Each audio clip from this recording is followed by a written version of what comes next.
I'm Sue Gallagher. I live in North Cumbria.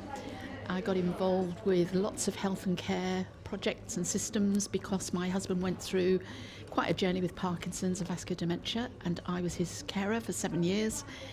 And he died a number of years ago now, and I thought I could stay involved if I could and share some of the experiences that I had. So I'm here today, although it's not about those things, but I think as a privileged member of the public to be in this group, I can find out more about other aspects of health and care, as well as thinking about health and care for people who are, say, in my age bracket. So my understanding today is about partly about changing the stigma that there is towards obesity. And I've been on that road myself. I've sort of had to tackle my weight for a number of years, on and off, sometimes successfully, sometimes not. And changing the language around obesity and learning as well about the impact for a particular area. I found that really useful to know about a local area when they gave us their a sort of a little model example, and they said based on a particular population, these would be the number of people affected by issues to do with weight. And I thought that was really interesting because I think it's the public health team that have all those extra facets about the patient, what is their housing like, and debt and transport and everything else, and income. And then you've got the GP, and if we can get them all joined up together and know what the population health issues are, I think that's brilliant. And it sort of makes more sense for people locally, because we've got plenty of national statistics, and sometimes we just think, oh well, has that got anything to do with me? Well, this has. So I always feel privileged to be part of these groups, and it's lovely to be invited.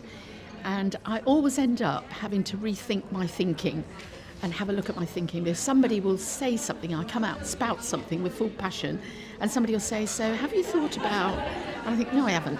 So it's lovely to know that some of the things that I might think would challenge me and just make me go away and think again. So I'm always happy to do that. That's great. This nasty word finance, it does trouble me that so many of our brilliant professional colleagues who are passionate about what they do are labouring under project finance.